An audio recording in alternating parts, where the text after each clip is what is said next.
ශ්‍රී ලංකාවේ ඉතිහාසය ගත්තම අනුරාධපුර යුගයේ කියන්නේ ඉතා කේන්ද්‍රීය ස්ථානයක් බවට පරිවර්තන වෙලා තිබුණා. බොහෝ අයට තියෙන ප්‍රශ්නයක් තමයි අනුරාධපුරය ඇයි අගනුවර වශයෙන් පළමු වන අගනුවර වශයෙන් පත් වෙලා තිබෙන්නේ. අනුරාධපුරේ වෙන ස්ථානයක් ඇයි තෝරගන්න නැතුව පළමු වන අගනුවර වශයෙන් අනුරාධපුරය තෝරගත්තේ. පොළොන්නරුව තෝරගන්න තිබුණා පළවෙනි අගනුවර වශයෙන්. ඒ ආදි වශයෙන් බොහෝ ප්‍රශ්න තිබුණාට අනුරාධපුර සම්බන්ධයෙන් කතා කරද්දී අනුරාධපුරය පළමු වන අගනුවර වශයෙන් පත් කරන්න හේතු රාශියක් තිබෙනවා. ආධ්‍යාත්මික පැත්ත හැර අනෙකුත් ආර්ථික සහ සමාජීය ප්‍රශ්න වෙළඳ කටයුතු සම්බන්ධයෙන් කතා කරනකොට අපිට ඒ උත්තර ඉතා පහසුවෙන් කියන්නට පුළුවන්. දැන් අපි දන්නවා අනුරාධපුරය ලංකාව සිටියමයි ගත්තම අනුරාධපුරයේ පිහිට වෙලා තිබෙන ස්ථානය ගත්තම අනිත් තැන්වලට වඩා ඉතා පහසු භූගෝලීය ස්ථානයක් වශයෙන් පත් වෙලා තිබෙනවා අනුරාධපුරය.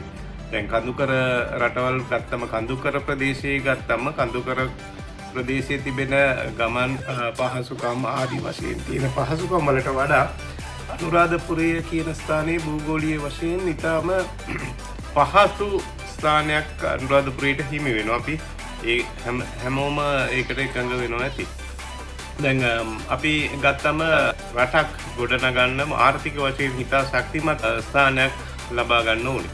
ඉතින් ලංකාවට ආර්ථික වශයෙන් ඉතා ශක්තිමත් ආර්ථිකය ගොඩ ගන්න ඒ කාලේ හිටපු පාලකයන්ගේ තීරණයක් වනවා අනුරාධපුරය තෝරගන්න. ඒකට විශේෂ එක හේතුවක් තියෙනවා. විශේෂ හේතු රාශියක් තිබුණාට මම ප්‍රධාන හේතුවක් කියන්නම්. ලංකාවේ තිබෙන ආර්ථිකයේ සම්බන්ධයෙන් විවෘතව සිතන්න පුරුදු වුණාම ජාත්‍යන්තර වශයෙන් ආර්ථිකය ගොඩනගන්නට අවශ්‍ය වෙන තැනකට අපිපත් වෙනවා.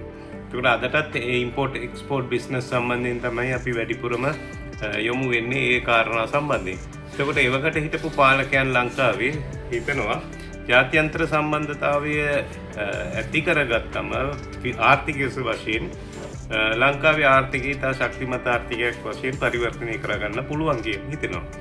දැන් අපි මන්නාරම් පැත්තේ තිබෙන මාතොට වරාය එවකට ඉතා ප්‍රසිද්ධ වරායක් වශයෙන් පත් වෙලා තිබුණා.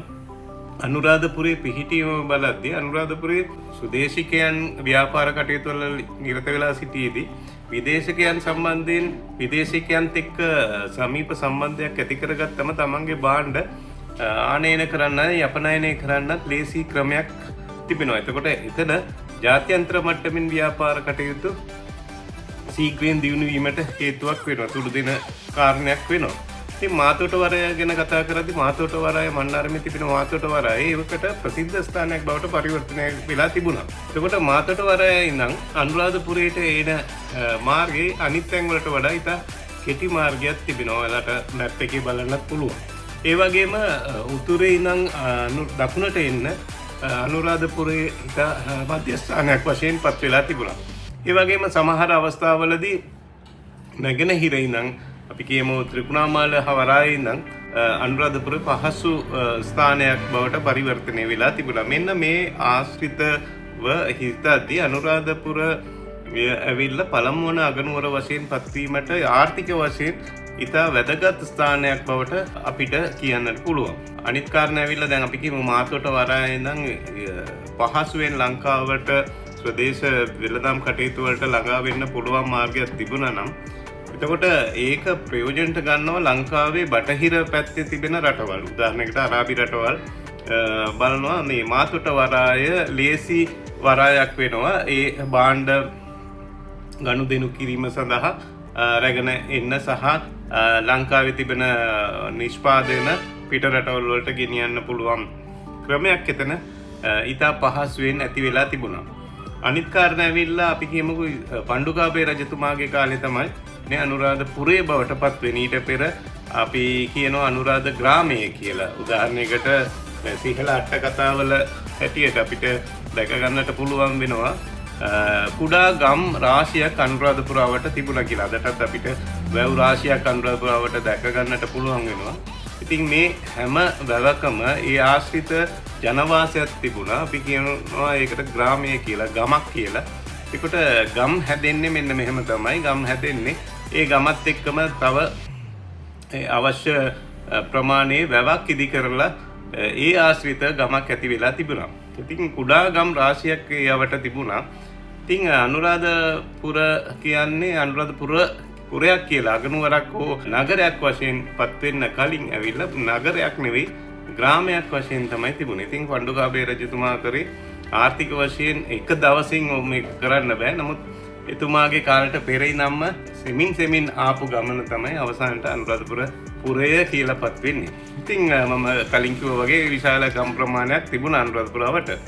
ඉතින් සිංහල අට කතාවල හැටියට අපිට කියන්න පුළුවන් උපරිම හිටපු සංඛ්‍යාව පවුල් සංඛ්‍යාව එක ගමක 30ක් වශයෙන් තමයි සඳහන් වෙලා තියෙන්නේ. අපිට කියන්න පුළුවන් එක පවුලක් හිටියත් ඒකටත් ගමක් කියලා තමයි ඒ කාලේ හඳුන්වලා තියෙන්නේ. ඒ ගමේ පවුලක් කියන්නේ එකම එක පවුලයි. ඒත් ඒකට අපි ගමක් කියලා කියන්නේ. සමහර අවස්ථාවලදී අපි කියනවා මේ කරත්ත නවත්තන ස්ථානයටත් කියන්නේ ගමක් කියලා. ඉතින් ඒ කාලේ ඉඳන් ආපු කතාවක් තමයි ඔය කරත්ත නවත්තන්නේ බම්බු ගහන්න කියලා.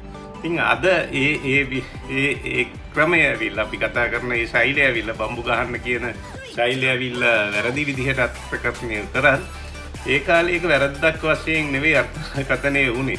ඇත්තටම ඒකේ කාරණේ ඇවිල්ලා මෙන්න මේකයි. අපි උණබට දෙකක් අතර බම්බුවක් අරගෙන ඒ බම්බු ඇතුළට පුන්නක්කු දාලා කරත්ත හරකුන්ට වෙළඳාම් කටයුතු වල කරන අයට කරත්ත නතර කරාට පස්සේ පුන්නක්කු විකුණනවා අර බම්බුවකට දාලා.